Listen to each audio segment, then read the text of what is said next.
Hello मेरे प्यारे विद्यार्थी, कैसे हो? तो मैं आपको आज दिखाने वाला हूँ संस्कृत का आपका जो 2024 में जिस पैटर्न से आपका पेपर बनने वाला वही नमूना प्रश्न पत्र मैं आपके सामने लाया हूँ।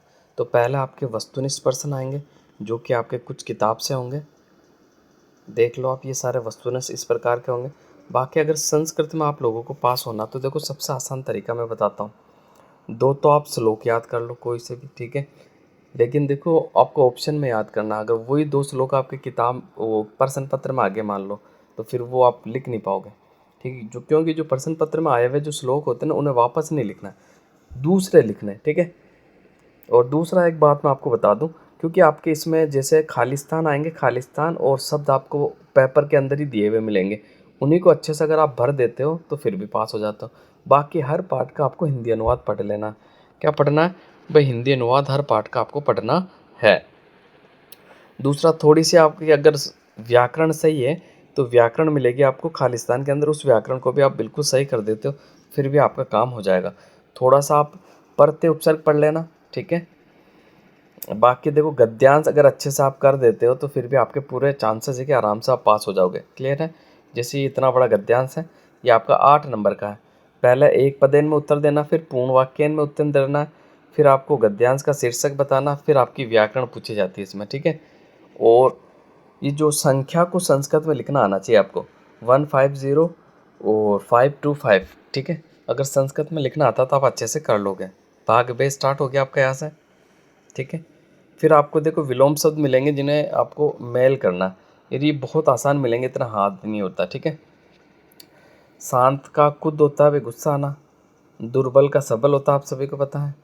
अलीकम, अलीकम और सत्यम, अलीक यानी झूठ बोलना, सत्यम सत्य बोलना, निदाते और शीतकाल, ठीक है। ये मैंने मैच कर दिया है। और इसके अलावा देखो, वाक्य को पूरा करना, 4 शब्द दिए रहेंगे, किसमें क्या आएगा आपको बताना है, ठीक है। कच्चप सहने चलती यानी धीरे धीरे चलती, आपका क्लियर हो जाएगा, ठीक है।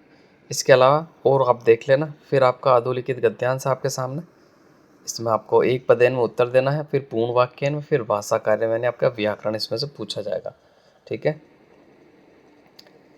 ये अथवा मिलेगा आपको। फिर आपको श्लोक, अधोलिखित श्लोक पठित्वा यदा तारे प्रश्नात्म उत्तराणि यथा निर्देश लिखत, इसको पढ़ के फिर इसके उत्तर देना है आपको, ठीक है। श्लोक पैसेज की तरह पूछा जाएगा आपका, फिर उसका अर्थ समझ के उसका उत्तर देना आपको।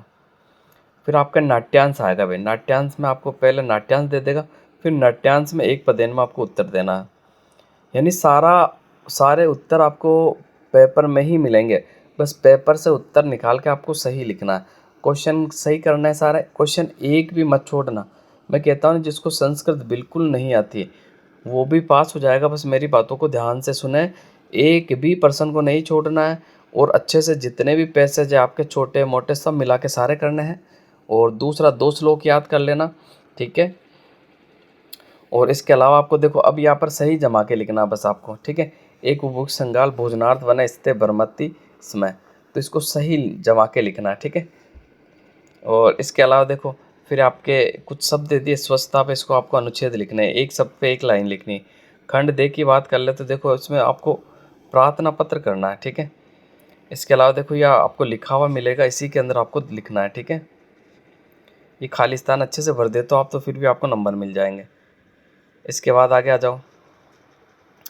फिर आपको यहाँ पर हिंदी में वाक्य दिए हुए रहेंगे, इनका संस्कृत में अनुवाद करना है। फिर 2023-24 में जो आपका संस्कृत का पेपर हुआ था वो आपके सामने देख लो आप, इस तरह से आपका पेपर हुआ था, ठीक है।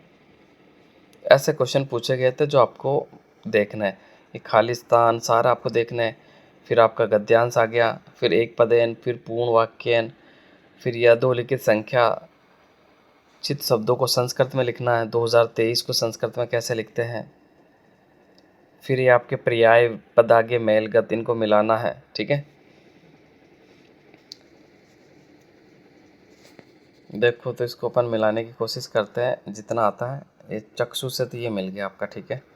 अब आ जाओ, बलिवर्द, जवेन और कच्छ्रेण। कच्छ्रेण, बलिवर्द किसे कहते हैं? बलिवर्द वर्ष सबको कहते होंगे मेरे हिसाब से, फिर भी आप देख लेना एक बार, ये क्या है मेरे को इसमें संस्कृत मुझे आती नहीं इतनी वैसे। ये मंजूषा है आपका, तो आप देख लेना इसमें। तो मतलब पेपर का पैटर्न आपका इस तरह का रहेगा, इसको एक बार आप अच्छे से इस पेपर के पैटर्न को स्टडी करें, स्टडी करने के बाद आपको ध्यान लगना चाहिए कि कौन से प्रश्न का उत्तर कैसे देना है, किसका उत्तर एग्ज़ाम पेपर में ही लिखा हुआ है उसी में से निकालना है, किसका उत्तर आपको देना है, ये सारा आपको ध्यान रखना, ठीक है। तो ये पूरा पेपर मैं आपको बता देता हूँ। ये लो प्रार्थना पत्र आ गया आपका फिर से, फिर आपका ये आ गया, देखो ये सारे शब्द ही खालिस्तान में आपको भरने हैं, यानी उत्तर आपको दिए। फिर 2023-24 में एक नमूना और देख लो, आपका इस तरह से बना था पेपर, ये भी आप देख लो। अनुरूपम, नीलोत्पल, बहुब्रीहि समास, ठीक है। तो ये आपका पेपर था, इसी पैटर्न से आपका पेपर बनने वाला है। और बेफिक्र रहे, बस आप अच्छे से संस्कृत के अंदर गद्यांश वगैरह की प्रैक्टिस कर लें, ठीक है। और आपका जो प्रार्थना पत्र है जो खालिस्तान वाला, उसकी प्रैक्टिस कर ले, 2 श्लोक अच्छे से याद कर ले, हर पार्ट का हिंदी ज़रूर पढ़ ले, एक पार्ट का शायद हिंदी भी आपसे पूछा जाएगा। और बाकी तो सारे आपके पैसेज है ही, ये पैसेज के आप प्रैक्टिस कर लोगे तो वैसे भी आप आसानी से उत्तर दे सकते हो। थोड़ा बहुत व्याकरण का ज्ञान जरूर लें, व्याकरण के सवाल भी आपके अच्छे से पूछे जाएंगे। क्लियर है। तो ये आपका संस्कृत का जो कि मॉडल पेपर समझ लो आप, और पिछले साल के पेपर और नमूना मैंने 2024 में जो पेपर बनने वाला वो आपको बता दिया है।